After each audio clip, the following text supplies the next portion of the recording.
Hello बच्चों, स्वागत है आप सबका अपने चैनल 2020 क्लासेस पे। आपके चैनल का नाम है 2020 क्लासेस। क्या नाम है बच्चों? 2020 क्लासेस। हम आपको अपने चैनल पर हर रोज़ एक इम्पॉर्टेंट क्वेश्चन की सीरीज करवाते हैं। उस सीरीज में हम आपको 10 या फिर 5 क्वेश्चन करवाते हैं। कितने क्वेश्चंस करवाते हैं बच्चों? 10 या 5 क्वेश्चंस रोज़ डेली करवा रहे हैं। और हम उम्मीद करते हैं आप हमारे सभी वीडियोस को देख जरूर रहे होंगे। ये जो 10 या 5 इम्पॉर्टेंट क्वेश्चन है, ये आपकी आने वाली 29 अप्रैल, कब होगी परीक्षा बच्चों? आने वाली 29 अप्रैल को होने वाली जो नवोदय विद्यालय की परीक्षा है, उसकी दृष्टि से बहुत ही ज़्यादा इम्पॉर्टेंट है। तो अगर आप हमारे वीडियोस को नहीं देख रहे हैं तो हमारे वीडियोस को देखना शुरू कर दीजिए। हम अपने इन 5 या 10 क्वेश्चन में लगभग हर चैप्टर के क्वेश्चंस करवा रहे हैं और उनके साथ साथ हम आपको फॉर्मूला और कॉन्सेप्ट, फॉर्मूला प्लस कॉन्सेप्ट दोनों बताते हुए चल रहे हैं। तो आप हमारे वीडियोस को जरूर देखिए। और बच्चों, अगर आप नवोदय विद्यालय को जो 29 अप्रैल की परीक्षा होगी उसके जैसा हूबहू मॉडल पेपर प्राप्त करना चाहते हैं तो हमारी टीम द्वारा 8 मॉडल पेपर तैयार किए गए हैं। 8 मॉडल पेपर हमारी टीम द्वारा बच्चों 8 मॉडल पेपर तैयार किए गए हैं, जिनका मूल्य मात्र 299 रुपये है। जिनका क्या मूल्य है बच्चों? 299 रुपये है। अगर आप इन मॉडल पेपर्स को परचेज करना चाहते हैं तो हमारे व्हाट्सएप नंबर 6393805613 पर हमें व्हाट्सएप कर सकते हैं। हमारी टीम मेंबर आपसे कांटेक्ट जरूर करेगी। और अगर आप इन मॉडल पेपर्स को सॉल्व कर ले रहे हैं तो आपकी जो 29 अप्रैल को नवोदय विद्यालय की परीक्षा होगी उसमें भी आप अच्छे नंबर ला लेंगे। अगर आपने हमारे द्वारा बनाए गए मॉडल पेपर में 80 या 85 नंबर लाया है तो आप, जाहिर सी बात है, जो आपकी 29 अप्रैल की परीक्षा होगी उसमें आप 90 या 95 नंबर जरूर लाएंगे। इसीलिए हम चाहते हैं कि आप हमारे मॉडल पेपर को परचेज करिए और एक बार उसको देखिए कि क्या सच में ऐसा होता है या नहीं। तो चलिए, टाइम ना वेस्ट करते हुए हम अपने क्वेश्चंस की ओर चलते हैं। आपका फर्स्ट क्वेश्चन है बच्चों, किसी संख्या को 13/3 से गुणा करने पर परिणाम 39/12 आता है, वह संख्या ज्ञात कीजिए। मैं क्वेश्चंस को एक बार फिर भी पढ़ूंगी। क्वेश्चन कह रहा है कि किसी संख्या को 13/3 से गुणा करने पर परिणाम 39/12 आता है, संख्या ज्ञात कीजिए। जैसा कि मैं आपको अपने हर सेशन में बताती हूँ कि आप क्वेश्चन को जितनी बार हो सके उतनी बार पढ़िए, क्योंकि क्वेश्चन से को पढ़ने से क्या होगा बच्चों कि आपको समझ में आएगा, कुछ न कुछ तो समझ में आएगा कि आखिर मैं इस क्वेश्चन में क्या कर सकता हूँ। तो देखिए, कह रहा है कि एक संख्या को 13/39 से गुणा किया जाता है तो परिणाम, 13/3 से गुणा किया जाता है तो परिणाम कितना मिल जाता है बच्चों? 39/12 मिल जाता है। लेकिन हमें वो संख्या ही तो नहीं पता है कि किसमें हम 13/3 का गुणा करें कि क्या मिल जाए, हमें 39/12 मिल जाए। तो वो संख्या हम क्या मान लेंगे? यक्स। क्या मान लेंगे बच्चों? यक्स। माना संख्या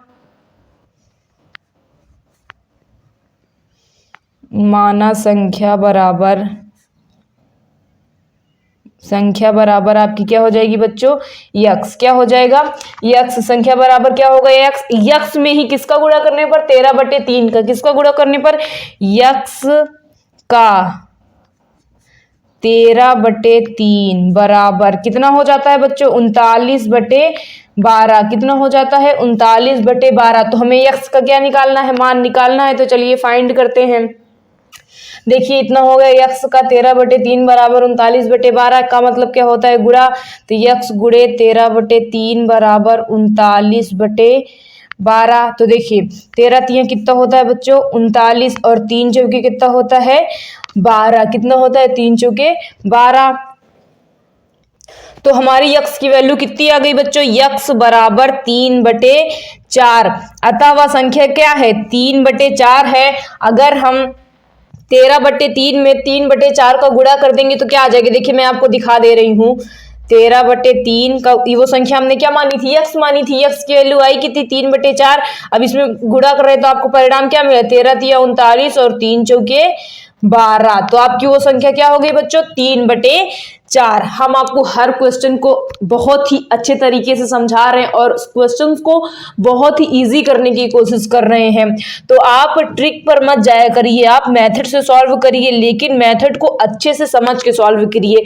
अगर आप मेथड को अच्छे से समझे रहेंगे तो फिर आपको अगले क्वेश्चन को सॉल्व करने में परेशानी नहीं होगी। तो आइए नेक्स्ट क्वेश्चन की ओर चलते हैं।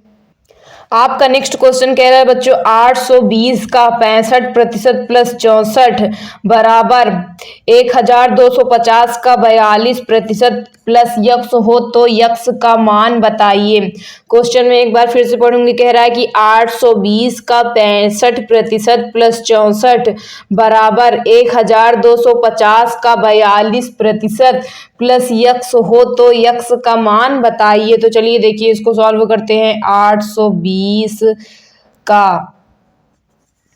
65% प्लस 64 बराबर 1250 का 42% प्लस यक्स, इतना है हमारा। इसी को हमें सॉल्व करना है और क्या निकालना है, यक्स की वैल्यू फाइंड करनी है। तो चलिए फाइंड करते हैं। जहां जहां परसेंटेज लगा है उसके नीचे हम क्या मान लेंगे, का को किसमें चेंज करेंगे, गुणे में। और मैंने आपको पहले के सेशंस में बताया है बच्चों कि अगर किसी भी संख्या के साथ परसेंटेज लगा है तो उसका मतलब है कि उसका हर कितना होगा, 100, और अंश पे कोई भी संख्या हो सकती है। इसीलिए मैंने आपको वीडियो की शुरुआत में बताया था कि अगर आपने अभी तक हमारे पहले के वीडियोस नहीं देखे हैं तो जा करके पहले उन वीडियोस को देख लीजिए, क्योंकि हमने आपको पहले के सेशन में बहुत सारी चीजें बताई हैं। तो देखिए यहाँ पे क्या हो जाएगा, 65/100 हो जाएगा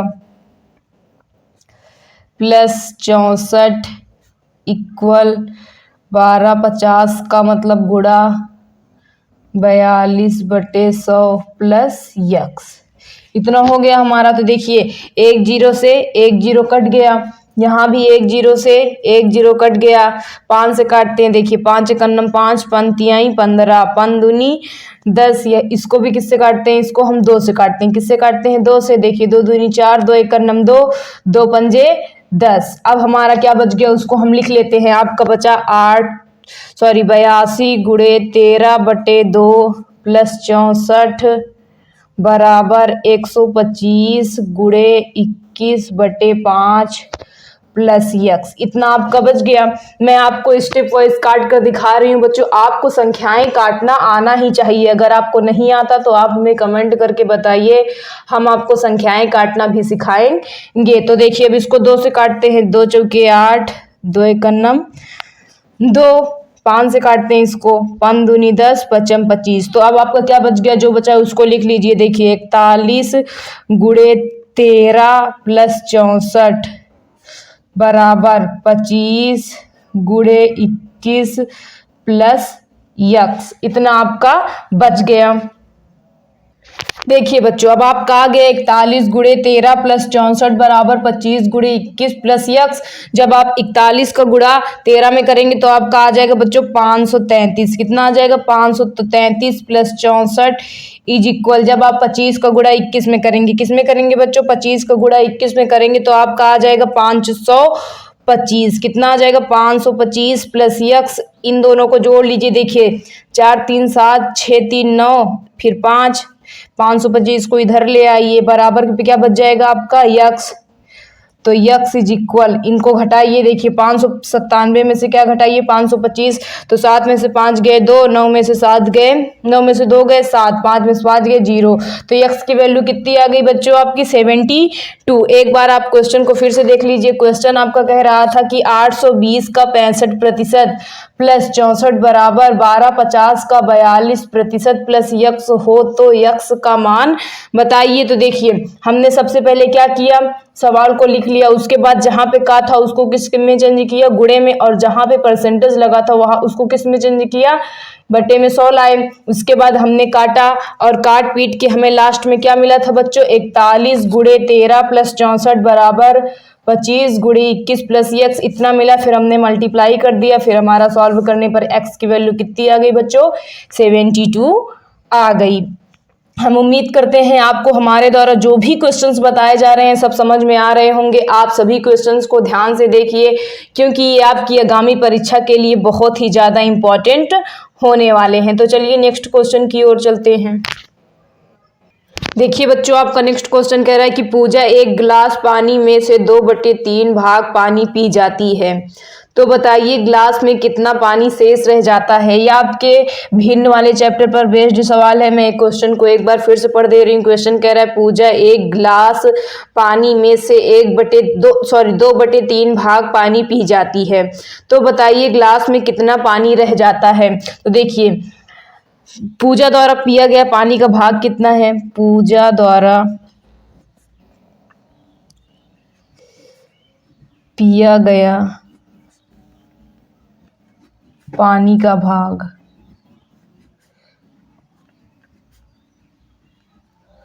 कितना आ गया आपको बच्चों, 2/3। कितना आ गया, 2/3। हम मान लेते हैं गिलास में कुल पानी कितना था।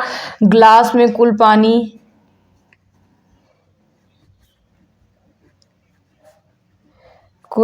आपका कितना था, एक। कितना था बच्चों, एक पानी था। मतलब 1 लीटर, कुछ भी मान लीजिए, एक पानी था, जिसमें से 2/3 भाग क्या कर लिया गया, पी लिया गया। फिर हमसे पूछ रहा है कि बताइए गिलास में कितना पानी शेष रह जाता है।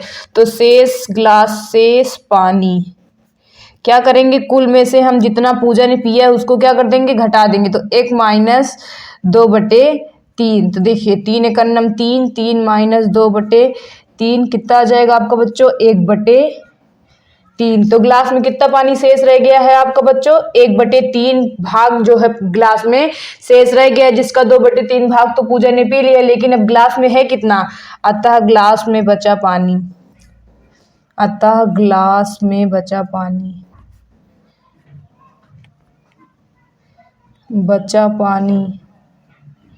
बराबर 1/3 भाग बचा हुआ है। कितना बचा हुआ है बच्चों, 1/3 भाग बचा हुआ है। मैं उम्मीद करती हूँ आपको क्वेश्चन समझ में आया होगा। देखिए बच्चों, क्वेश्चन को समझने का आप पूरा प्रयास किया करिए। मैं आपको समझाने के लिए 100% दे रही हूँ, तो आप भी अपना ब्रेन यूज किया करिए। ये बहुत ही सिंपल क्वेश्चन है। आप लोग सोच रहे होंगे कितने सिंपल क्वेश्चन करा रही हैं, लेकिन जब आप पेपर देने जाएंगे तो यही सिंपल क्वेश्चन आपको डिफिकल्ट लगने लगेगा। आइए आपके नेक्स्ट क्वेश्चन की ओर चलते हैं। आपका नेक्स्ट क्वेश्चन कह रहा है 187/493 के समतुल्य भिन्न बताइए। क्या बताइए, 187/497। देखिए इसका समतुल्य भिन्न हम ऐसे काटेंगे तो शायद ये ना कटे, सही बात नहीं कटेगा। अगर मान लीजिए इसको हम 3 से काटते हैं, देखिए 3 × 6 = 18, 7 कटेगा नहीं 3 से। फिर इसको काटते हैं तो ये भी नहीं कटेगा। तो ऐसी कंडीशन में हम क्या करते हैं, इनका क्या निकाल लेते हैं बच्चों, मासा। क्या निकाल लेते हैं, मासा। तो 187 का भाग आप किस में दीजिए बच्चों, 493 में। किस में दीजिए, 493 में 2 बार ले जाते हैं। देखिए 7 दूनी 14, हासिल बच गया 1, 8 दूनी 16, 1 17, हासिल 1, 4 दूनी 4, 2 × 1 = 2, 2 × 1 = 3। देखिए घटाएंगे कितना आ जाएगा, 13 में से 4 गए 9, उसके बाद ये हो गया 8, 8 में से 7 गए, कितना आ जाएगा बच्चों, 1। कितना आ जाएगा, 1। यहाँ भी कितना आ गया, 1। अब किसका भाग, 187 का भाग देते हैं। यहीं से आप भाग विधि द्वारा मासा निकालना भी सीख सकते हैं बच्चों। अब हम इसको कितनी बार ले जाते हैं, 1 बार। कितनी बार ले जाएंगे, 2 बार ले जाएंगे तो ज़्यादा चला जाएगा, इसीलिए कितनी बार ले जाएंगे बच्चों, 1 बार ले जाएंगे। तो देखिए 119, देखिए 17 में से 9 घटाएंगे 8 आ जाएगा, ये हो गया 7, 7 में से 6 गए, 7 में से 1 गए 6 आ जाएगा, 1 1 0 हो जाएगा। अब 168 का भाग किस में देंगे, 119 में देंगे। अब देखिए 68 दूनी 2 बार ले जाएंगे, कितनी बार ले जाएंगे, देखिए 8 दूनी 16, हासिल बच गए 1, 8 6 दूनी 12, 1 13, नहीं 1 ही बार ले जाते हैं। 2 बार ले जा रहे हैं तो ज़्यादा हो जा रहा है, कितनी बार ले जाते हैं, 1 बार। 68 का नंबर 68, देखिए 19 में से 8 गए, सॉरी 9 में से 8 गए, 1 बचा, ये कितना हो गया 51। अब 51 का भाग किस में देते हैं, 68, 1 बार ले जाते हैं। कितनी बार ले जाते हैं बच्चों, 1 बार ले जाते हैं। 1 बार ले गए तो देखिए 68 में से 51 घटाएंगे तो आपका आ जाएगा 7 1, फिर 51, 17 तरीके कितना हो गया बच्चों, 51। तो आपका मासा क्या आ गया बच्चों, अगर हम मासा की बात करें तो मासा आपका आ गया 17। कितना आ गया बच्चों, 17 आ गया। कितना आ गया, 17। अब 187/4 493 को किससे काट दीजिए आप, 17 से काटिए। ये दोनों ही 17 से क्या हो जाएंगे बच्चों, कट जाएंगे।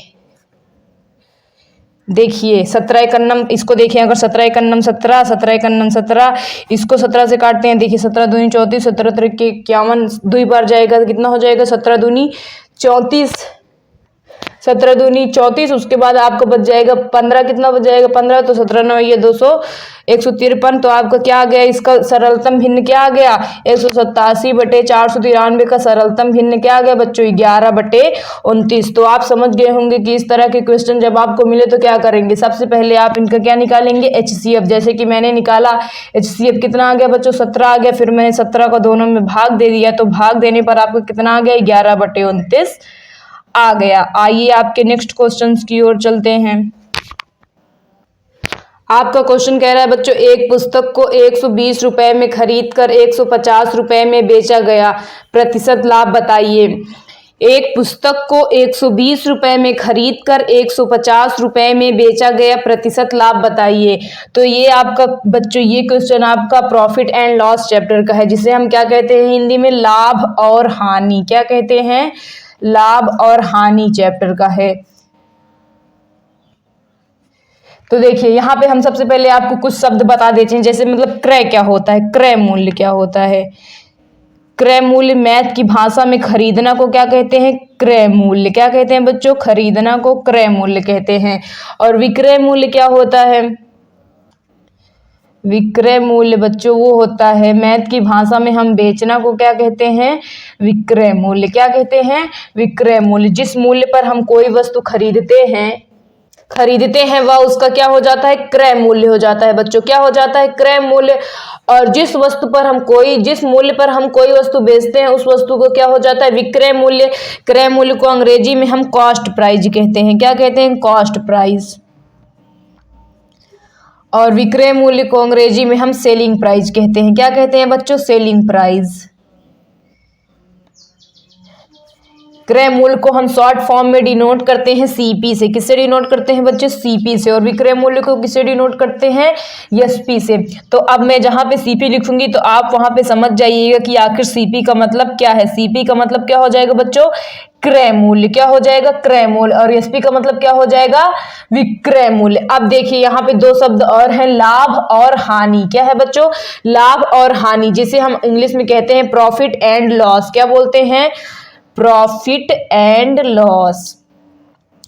अगर हम कोई वस्तु, जैसे मतलब मान लीजिए मैंने कोई वस्तु 10 रुपए में खरीदी और उसे कितने में बेच रही हूँ, 15 रुपए में बेच रही हूँ, तो जाहिर सी बात हमें कितने का लाभ हो रहा है, 5 रुपए का लाभ हो रहा है। तो वही क्या हो जाएगा, हमारा प्रॉफिट। लेकिन मैं कोई वस्तु 15 रुपए में खरीद कर उसे कितने में बेच रही हूँ, 20 रुपए में, तो मुझे 5 रुपए की क्या हो रही है, हानि हो रही है। उसी को हम क्या कहेंगे, लॉस।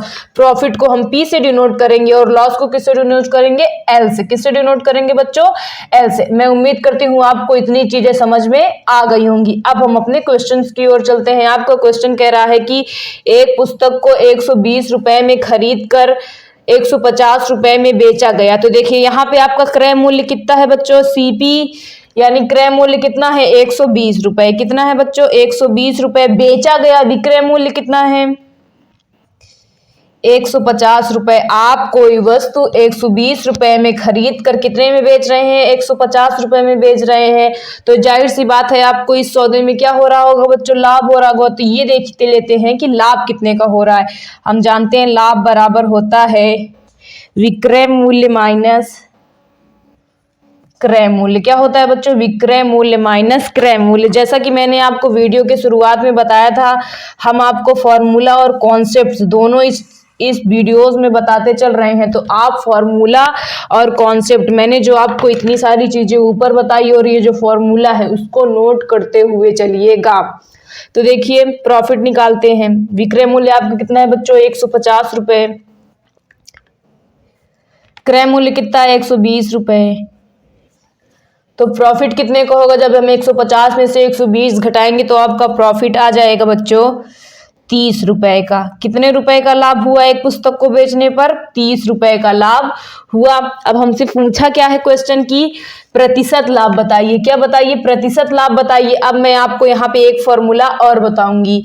देखिए लाभ प्रतिशत बराबर फॉर्मूला होता है लाभ बटे क्रय मूल्य गुणे 100। ये आपका यहाँ पे एक फॉर्मूला और मिल गया। जैसा कि मैंने आपको बताया है पहले के सेशन में कि आप जब भी हमारा वीडियो देखने के लिए बैठा करिए, एक पेन और कॉपी लेकर के जरूर बैठा करिए, क्योंकि हम आपको अपने वीडियोस में फॉर्मूला और कॉन्सेप्ट्स दोनों चीजें बताते हुए चलते हैं। तो मैंने इस सेशन में आपको 2 फॉर्मूले बताए और ये कुछ कॉन्सेप्ट की चीजें बताई हैं। अगर आपको नहीं पता तो इन्हें आप नोट कर लीजिए। देखिए, हमसे प्रॉफिट परसेंटेज पूछा है, तो प्रॉफिट कितने का हुआ, हमें 30 रुपए का हुआ। हमारा क्रय मूल्य कितना था बच्चों, 120 रुपए गुणे 100। तो देखिए 1 0 से 1 0 कट गया, 3 चौके 12 कितना हो गया, 3 चौके 12, 4 से 100 को काटेंगे, 4 दूनी 8, हासिल कितना बच गया आपका, सॉरी शेष कितना बच गया आपका, 2 4 पंजे 20। तो आपका प्रॉफिट परसेंटेज कितना आ गया बच्चों, 25% का लाभ हुआ। हम उम्मीद करते हैं आपको हमारे द्वारा जो भी क्वेश्चंस बताए जा रहे हैं समझ में जरूर आ रहे होंगे। हम आपको समझाने का 100% ट्राई कर रहे हैं, तो बच्चों थोड़ा सा आप भी अपना ब्रेन यूज करके क्वेश्चंस को समझिए। और जैसा कि मैं आपको बार बार बोल रही हूँ कि फॉर्मूले और कॉन्सेप्ट्स को नोट करते हुए चला करिए। आइए नेक्स्ट क्वेश्चन की ओर चलते हैं। आपका नेक्स्ट क्वेश्चन कह रहा है 8,000 रुपए पर 9% वार्षिक ब्याज की दर से 2 वर्षों का साधारण ब्याज बताइए। क्वेश्चन में एक बार फिर से पढ़ना चाहूंगी। आपका क्वेश्चन कह रहा है कि 8,000 रुपए पर 9% वार्षिक ब्याज की दर से 2 वर्षों का साधारण ब्याज बताइए। 8,000 रुपए पर 9% वार्षिक ब्याज की दर से 2 वर्षों का। देखिए हमारा मूलधन, यहाँ पे आप के लिए नया शब्द है साधारण ब्याज। आखिर ये साधारण ब्याज होता क्या है? जैसे कि मान लीजिए आपके पास 20 रुपए हैं। कितने हैं बच्चों? 20 रुपए हैं। आपका एक दोस्त आया, बोला कि मुझे ये 20 रुपए तुम 5 दिन के लिए उधार दे दो। कितने दिन के लिए उधार दे दो बच्चे? 5 दिन के लिए उधार दे दो। तो आप कहते हैं कि मैं तुम्हें 5 दिन के लिए उधार तो दूंगा, लेकिन जब तुम 5 दिन बाद मुझे देने आओगे तो मैं तुमसे कितना लूंगा? 30 रुपए। कितना लूंगा? 30 रुपए। अब उस बच्चे को जरूरत थी तो उसने कहा कि ठीक है, तुम 5 दिन बाद मुझसे कितना ले लेना? 30 रुपए ले लेना। तो जो उसने आपको 30 रुपए वापस किए, उसमें 20 तो आपका स्वयं था, लेकिन आपको एक्स्ट्रा कितना मिला? 10 रुपए। कितना मिला बच्चों? 10 रुपए एक्स्ट्रा मिला। यही आपका क्या हो जाएगा?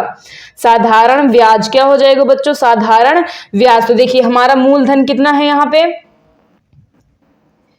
8,000 रुपए। मूलधन को हम इंग्लिश में कहते हैं प्रिंसिपल। क्या बोलते हैं बच्चों? प्रिंसिपल। जो हमारे इंग्लिश मीडियम के बच्चे हैं वो भी देखते चलें। 8,000 रुपए। दर कितनी दी गई है बच्चों? दर को इंग्लिश में हम रेट कहते हैं। क्या कहते हैं? रेट। दर आपकी है 9%। समय कितना दिया गया है?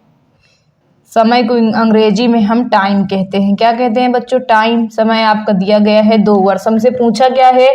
साधारण ब्याज। क्या पूछा है? साधारण ब्याज। साधारण ब्याज, इसे हम इंग्लिश में कहते हैं सिंपल इंटरेस्ट। क्या बोलते हैं बच्चों? Simple interest.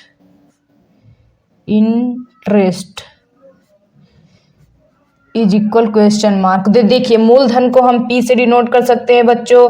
मूलधन को किससे डिनोट कर सकते हैं? पी से। और दर को किससे डिनोट करेंगे? आर से। और टाइम को टी से। और साधारण ब्याज को एस आई से। तो देखिए एस आई बराबर, यानी साधारण ब्याज बराबर मूलधन गुणे दर गुणे समय बटे 100। यहाँ पे हमें क्या निकालना है? साधारण ब्याज निकालना है। तो आपको यहाँ पे एक फॉर्मूला और मिल गया, तो आप इसको भी नोट कर लीजिए।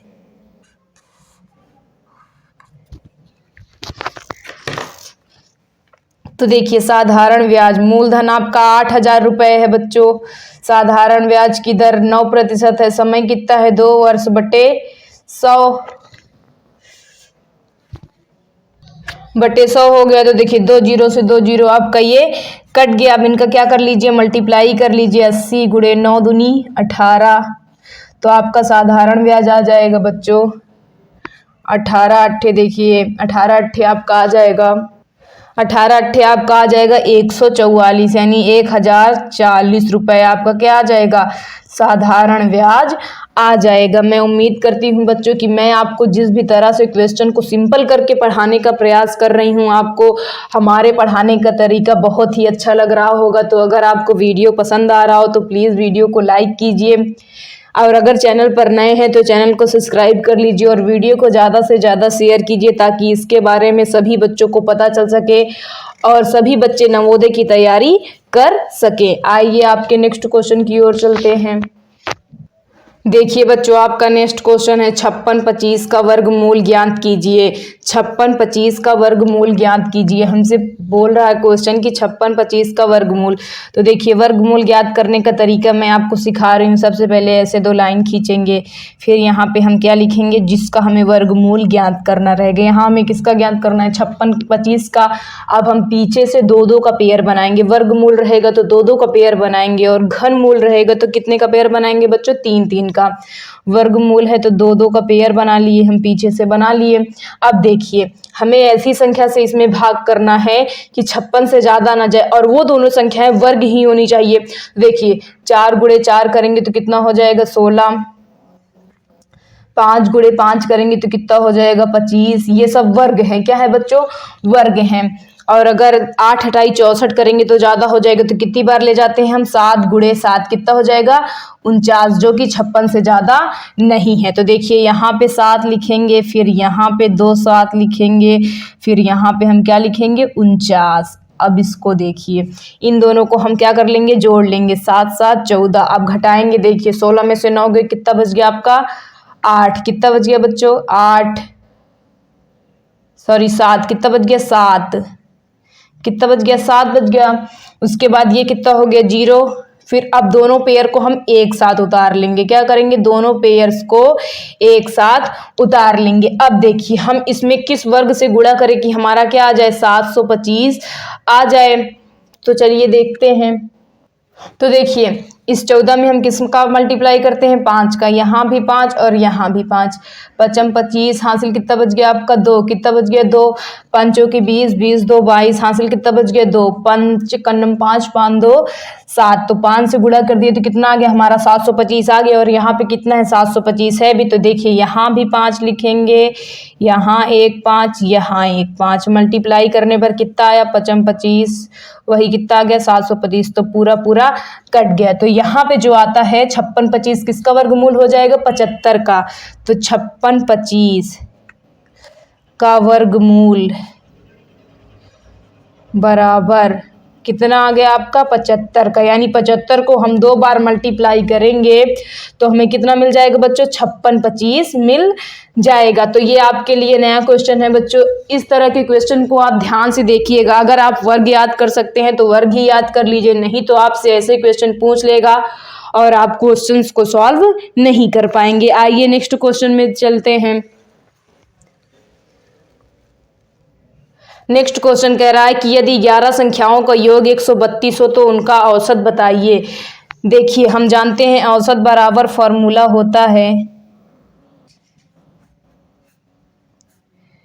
कुल संख्याओं का योग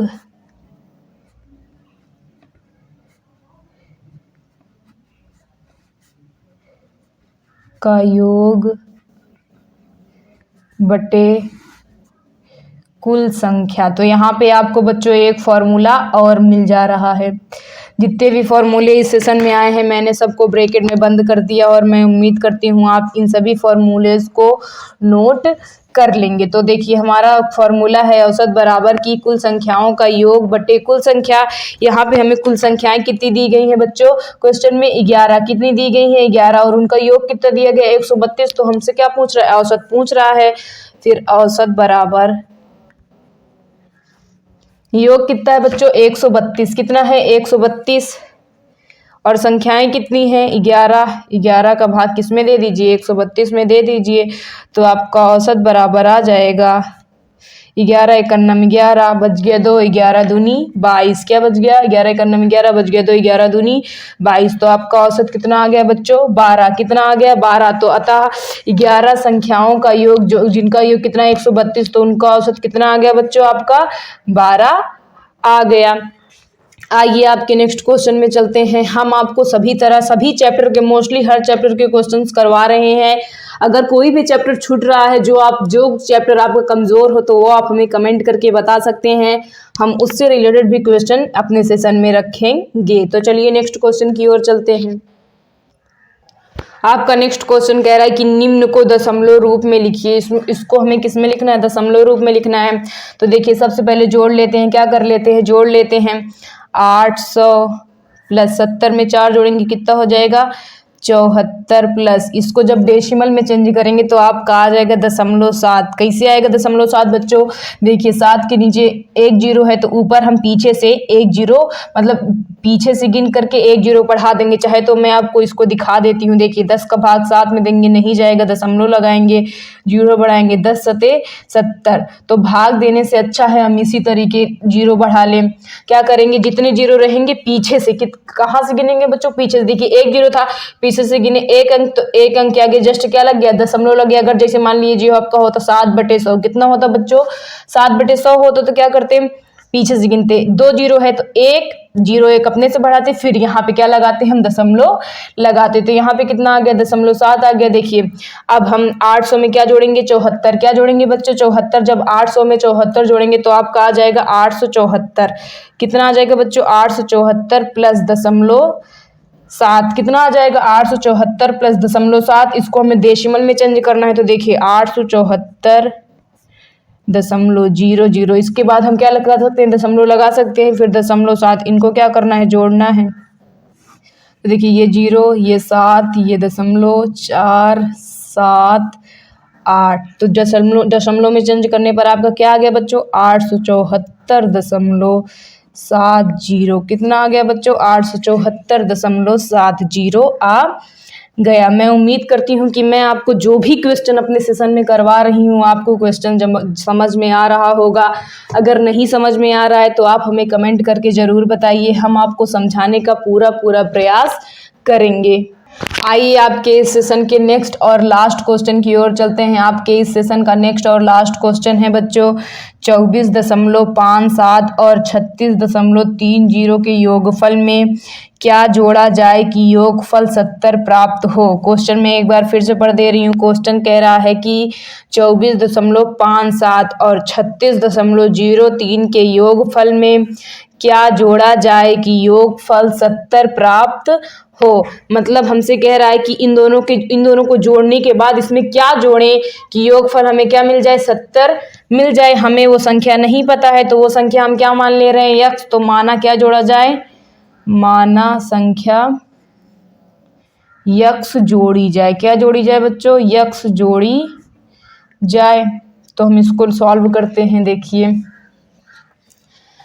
24.57 प्लस 36.30 प्लस यक्स बराबर 70 मिलना चाहिए। हमें क्या मिलना चाहिए? 70 मिलना चाहिए। तो इन दोनों को जोड़ लेते हैं। देखिए मैं यहाँ पे जोड़ दे रही हूँ 24.57 36.30, इनको जोड़ना है। तो देखिए ये 7 आ गया, 5 3 8, 4 2 कितना हो जाएगा बच्चों? 6, 3 2 5, यहाँ पे क्या लग जाएगा? डेसिमल लग जाएगा। कितना आ गया जोड़ने पे? 56.87 प्लस यक्स बराबर कितना मिल गया हमें? 70।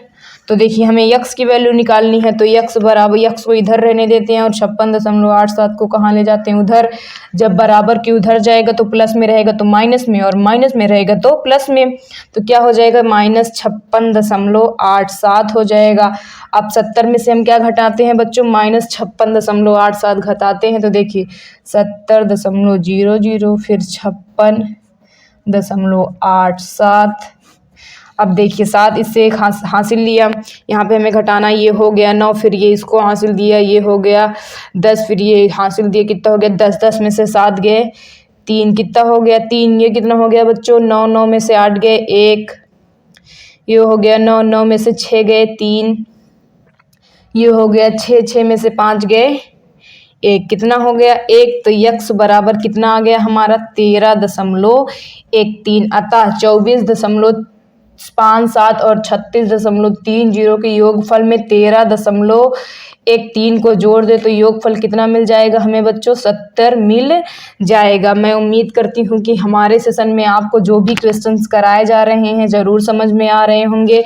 हमारे द्वारा आपको हर चैप्टर का क्वेश्चंस कराया जाता है। अगर किसी चैप्टर का क्वेश्चन हमसे छूट रहा है तो आप कमेंट करके ज़रूर बताइए, या जो भी चैप्टर आपको ना आ रहा हो उसको भी कमेंट करके ज़रूर बताइए। हम आपको उन सभी चैप्टर्स को पढ़ाने का प्रयास करेंगे। अगर आपको हमारा प्रयास अच्छा लग रहा हो तो प्लीज़ वीडियो को लाइक कीजिएगा और चैनल पर नए हैं तो चैनल को सब्सक्राइब ज़रूर कर लीजिएगा। साथ ही आए बेल आइकन को प्रेस कर दीजिएगा ताकि आपको आने वाले नए नए वीडियोज़ की नोटिफिकेशन टाइम पर मिलती रहे।